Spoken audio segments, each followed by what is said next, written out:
What's up, my wizards? It's Dev and Zeke. He's down here, I promise you. We're from Mtg, and we like it a magic. And before you say anything, this show does have relevance to the video. There are humans on it. Also, before you say anything, yeah, I know my hair still looks really bad, but did you know that here in Georgia, the governor's going to open up barbershops and hair salons tomorrow? And guess what? I'm totally not gonna do that. I'm not going. That would be dumb for a haircut. I'm not gonna. No. Instead, I think I'll just kind of stay inside and stay shaggy and keep playing Magic like I've been doing for my entire life. Actually, come to think of it, this quarantine hasn't really affected my behavioral patterns whatsoever. I already didn't leave the house, so I hope you're doing okay though. And if you do need your spirits lifted, I'll try to do what I can. It's the only thing I know how to do, so I hope it helps. We're gonna talk a little Mardu humans today for you, and honestly, real talk, I've built 7 Mardu decks in the last week, one a day. I'm addicted to the color combination. I want to make it work so bad, but a Mardu deck I didn't expect to work was Mardu humans. I wrote this deck off before I ever even built it. This looks dumb, cheap. But actually, you get some games with it, you start realizing that this deck is actually kind of well positioned and has some specific tools to do well in this meta right now. We'll talk about it all as we move through. Let's go ahead and get to it. Yo, I'm sorting through some heinous haters like a pooper scooper. I'm Judith trying to take my life like a Koopa Trooper. I'm double Mario, that mean I'm super. And I'm freaking dangerous like a Chupa Cabre. Got 'em all day like a Kanye, but I'm way better getting cheddar in Monterey. But Jack, you don't know, man. You got the show, man. You want roast beef? Well, I'm Arby's. And we're back. And Ziggy reminded me there during the break that I'm supposed to tell you to like and subscribe. Apparently, if I tell you to do that stuff earlier in the video, you're more likely to do it. Statistically, that's what YouTube says. Let's see if it works. You can also click the link in the description to the deck list. If you order anything through that link, it helps me and Ziggy out. He's got to eat. He's about as big as I am, but he's still got to eat or he'll starve. Help feed Ziggy. But anyway, you can also check out the Patreon link in the description of that or those words at the bottom of your screen. But I don't want to waste too much time. I want to go ahead and get into this deck tech by talking about the absolute most important creature in this deck, bar none, hands down. And you might think that it's some kind of 3-mana legend that people are talking about that we'll definitely get to in this video, but no, it's actually none of the 3-mana legends that we are playing. It turns out that the most important creature in this deck, by a mile, is a 2-drop. And this is where a lot of people would probably prefer a more specialized enforcement unit, but I've been getting by just fine on a general enforcer. Let me go ahead and get this out of the way. You're not going to use the Mana Sink ability too often. I think statistically I've used this ability less than once per game, but if you do have mana laying around, nothing better to do with it, which is a relative rarity, you will occasionally make a dude. Why not? But the actual greasiest line of text on this is that very first one. This allows us to do some stuff that aggro decks don't usually get to do. Depending on our board state, we can shrug off sweepers and spot removal and whatnot, and just keep cards dead in the opponent's hand. Either that or they have to deal with the Enforcer before they can actually deal with any of our legends. Good thing about that is that Enforcer's a little bit too big for shock and a little bit too small for Elspeth Conquers Death, so it's well protected from some of the most important removal pieces in Standard.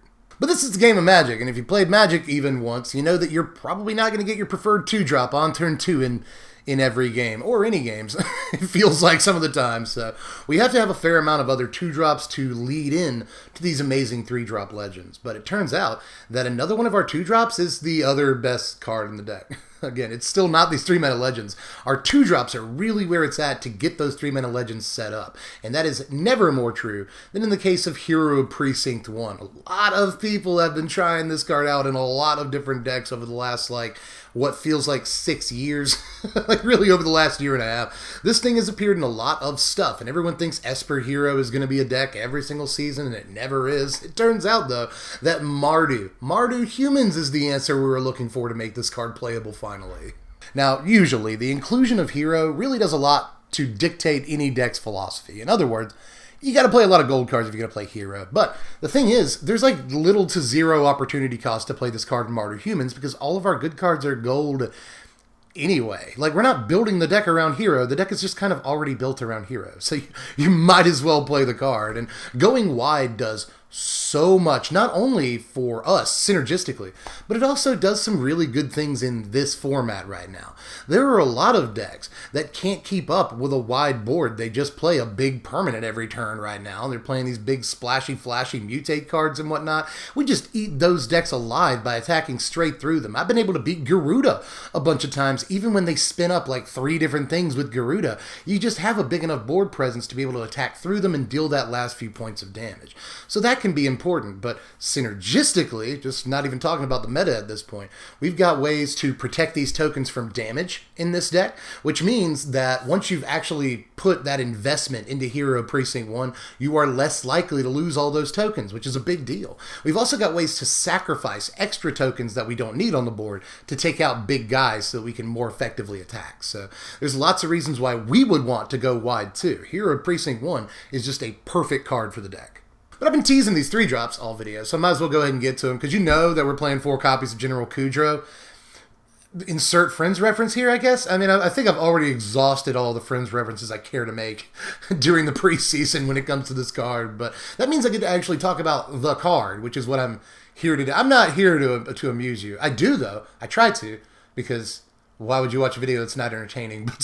But still, I am also here to tell you how good cards are in decks, and the card is good, right? I mean, this basically doubles the power of all of our Hero Precinct 1 tokens, which is a big enough deal in and of itself. But what I really don't want you to overlook on this card is that second ability sandwiched in between the 2 interesting abilities.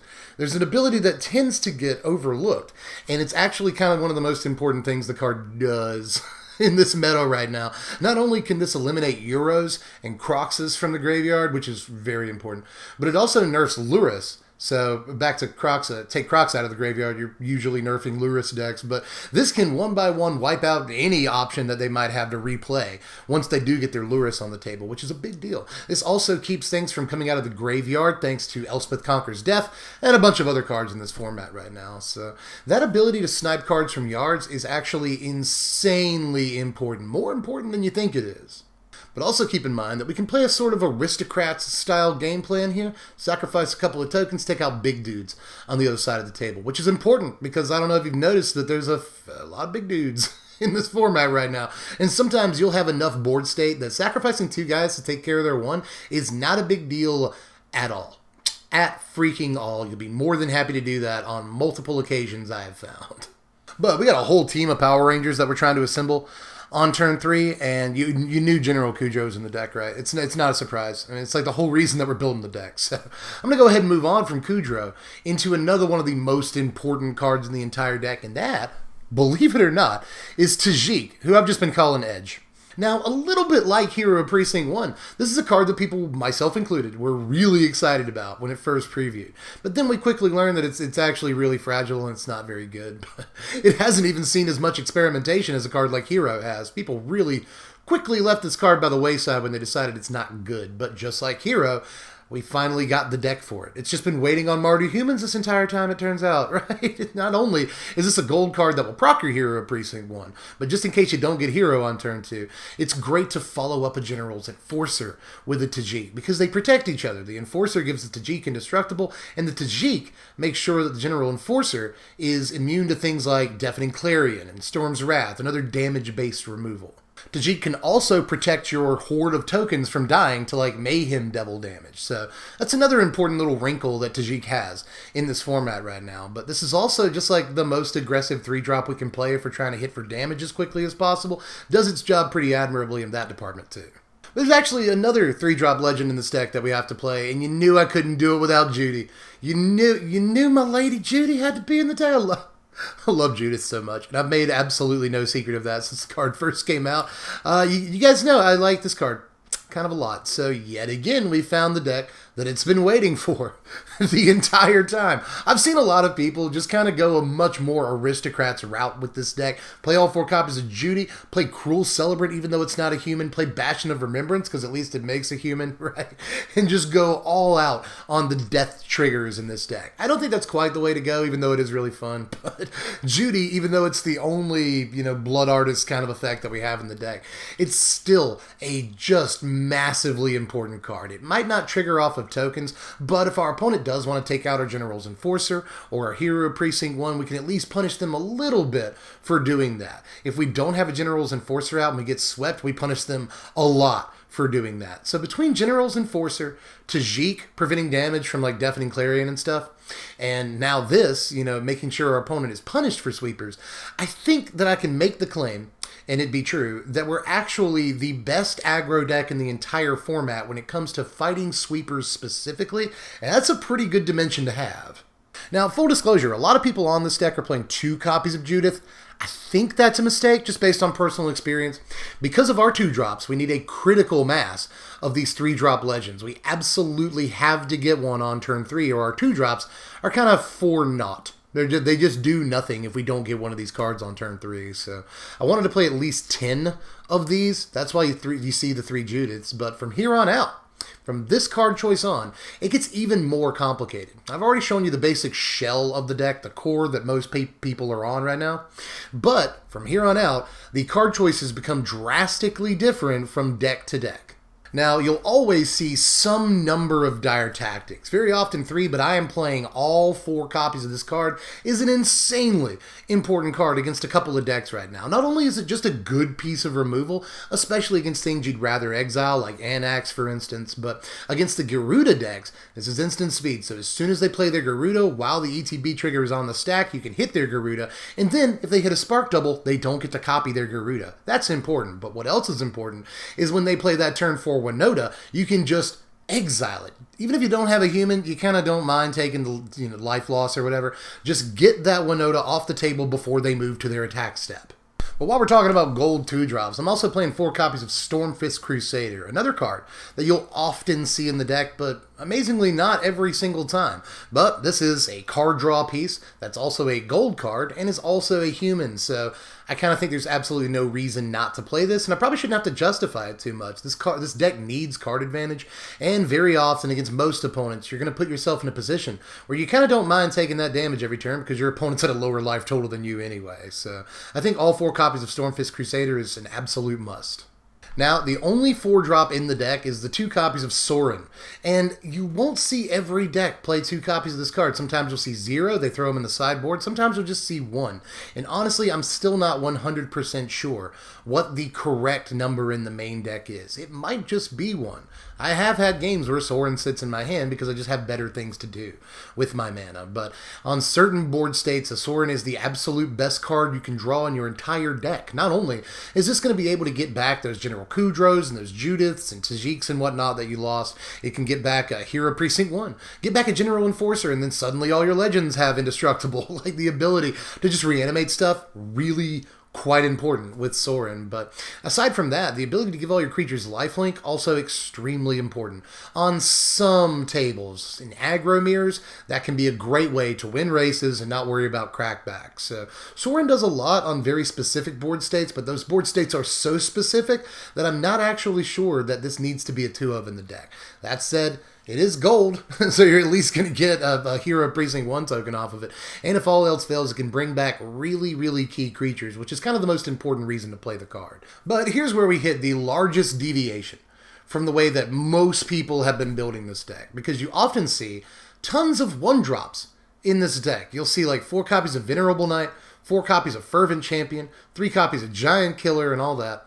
And not only are these cards not gold, which I don't love, but more importantly, the mana in this deck is very bad at turn 1. Very, very bad on turn 1. Even if you play Tournament Grounds, and if you play Tournament Grounds, that's awkward too, because yeah, you can play Venerable Knight and Fervent Champion on turn 1 a little bit more consistently, but you can't play like General Kudro or any of your 3-drop legends as consistently because none of them are knights. So you could argue that by the time you hit turn 3, you're more likely to have that mana, but it was very awkward when I tried this build, and I really, really don't like awkward.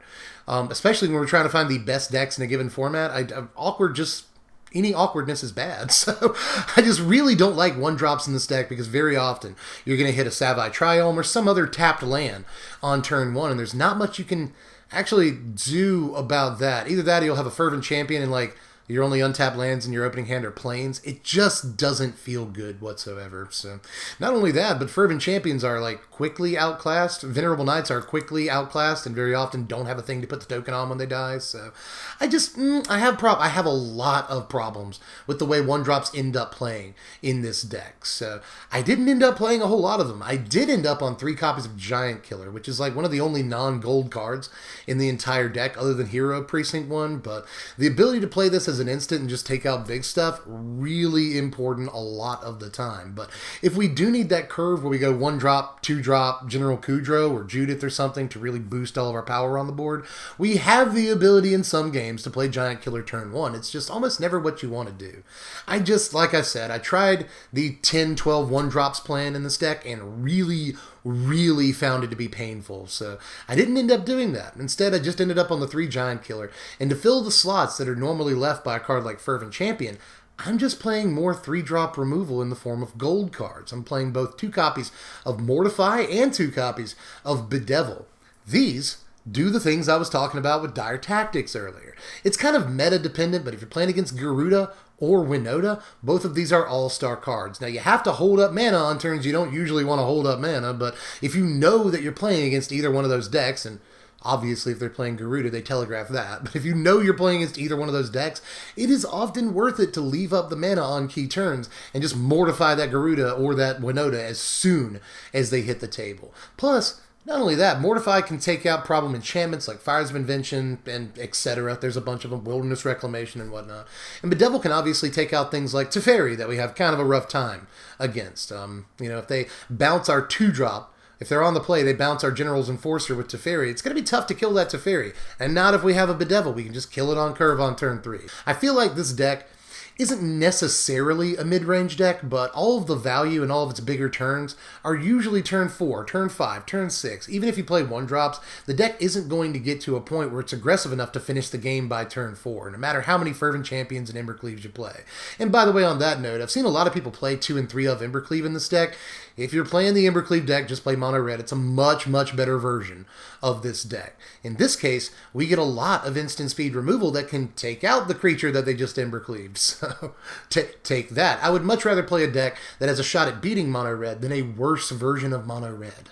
With terrible mana, and here's that mana I was talking about, there are 25 lands in this deck. This is a serious deviation because almost every Mardu Humans deck I've seen this season plays 24 lands. That ain't enough. It just isn't enough with the mana this bad. We have to play a fair number of Savai Triomes in the deck. I'm playing 2, but most people are playing 4 Savai Triomes and like 10 1-drops, which doesn't work. It just doesn't. That just doesn't work. So, what I'd rather do is give you a deck that does work instead of lie to you and tell you that my deck does work. Just 1-drops and 4 Savai Triome obviously doesn't work. So I've cut down on the number of Savai Triome and the number of 1-drops to get the deck to work more. That's what's important here.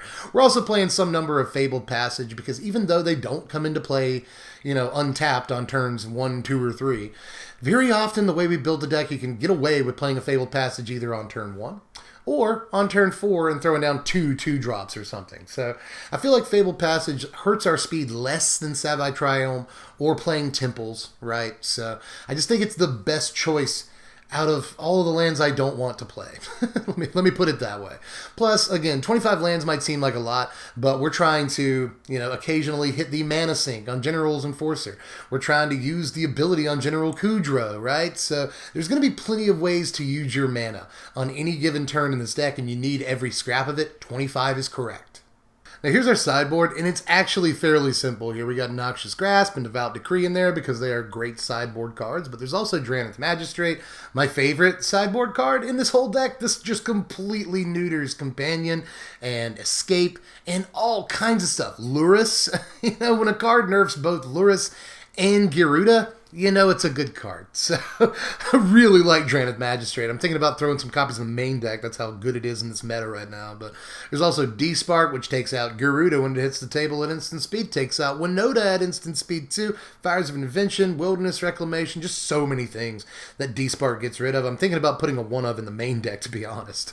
There's also Kuneros in there to further nerf any graveyard strategies people are trying to play. And it's a gold card for Hero of Precinct 1.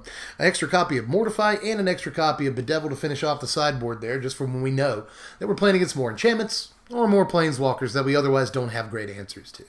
Now here at Empower Rankings right here, a final score of 67, which is I'm I'm pretty sure what the last deck got. So really posting some 67s this season. But 67 is kind of the mark of a deck that's good, but not like too good at all. And I like that. I like that we've covered some balanced decks so far this season. But this one can still get a little bit awkward, despite me having tried to cut down as much on the awkwardness as I possibly could. So that said, if they blow a hole in your plan on turn 2 or 3, then you got a lot of climbing back up the mountain to do. You know, if they take out one of your key pieces like Hero Precinct 1, General's Enforcer, General Kudro, whatever, you can be in a good amount of trouble because it kind of requires that you set the board up correctly on turn 2 and 3 and keep that board state if you're actually going to win the game. In games where you can keep your early board state and start developing onto it, you're almost always going to win those games. In games where you get blown out on turn 2 or 3 and you lose your most important piece, you're almost always going to lose those games. Also, the deck has the ability to just completely get out of hand if left unchecked, and it does it relatively quick, too. You know, those decks where your opponent is just trying to get to turn 4 or 5 and untap, that's going to be really tough for them some of the times if they're on the draw. We just really don't give them the ability to do that on some occasions. So the deck is reasonably fast, again, especially when it's on the play and it gets the correct start. So this is, I'm not convinced this is either the best aggro or the best Mardu deck in the format, but it is a ton of fun to play, and if you're looking for synergy in specific, it probably is the best Mardu deck in the format for you. But if this one wasn't your bag, don't worry. There's going to be plenty from the Mardu color combination this season on the channel, I can promise you that. So if you didn't like this one, I'm sure I've got a Mardu deck that's up your alley. At some point this season, there's going to be some Mardu, boys, but in any case, I'm pretty sure I'm done with this one. Just let me know how you felt about it down there in the comments section. Now, look, I know that probably the biggest point of contention is going to be the fact that I didn't play, one drops. Fervent Champion, Venerable Knight. But I'll state this one more time. If you take, nothing else away from this video, just note that I am not lying to you. I don't want to bring you bad decks. I don't want to do it. And in personal experience, it's anecdotal, but again, personal experience, when I tried to play the 10 or 11 one-drop plan, the mana was horrible, it felt bad every game, and since I have changed the deck just slightly, I have gotten a lot more wins with it. That much I can truthfully tell you, so I'm not saying absolutely don't play one-drops in the deck, but one of my least favorite things in the entire game of Magic is when my mana doesn't work.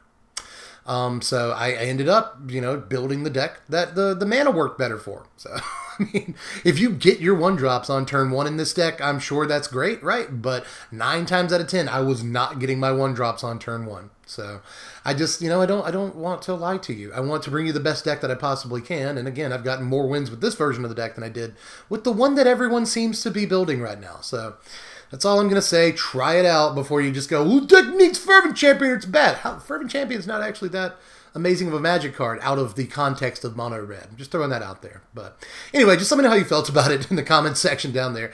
And even if you didn't like the video, like the video. Hit the thumbs up. It helps me out a lot. And you want to help me out, right? I mean, you might disagree with the way I built the deck, but I'm still a good dude. You know that. Hit the thumbs up button. Aside from that, subscribe to the channel and hit up the deck list in the description. Order anything through that. Helps me out. And again, feed Zeke. Oh, you big old boy. What he needs the kibbles. But anyway, aside from that, hit up the Patreon. $1 a month is all I ask. And then you can vote on what decks that we even do here on the channel. But I guess that's pretty much it. I kind of just want to keep talking. I feel like I don't do enough of these deck techs anymore. And it's like the whole channel used to be deck techs, but now I feel like the age of the YouTube deck tech is waning a little bit. And that hurts because I really, really enjoy doing these, an awful lot. So I'm thinking about shifting more towards gameplay or something, but then I don't get this more kind of this free form.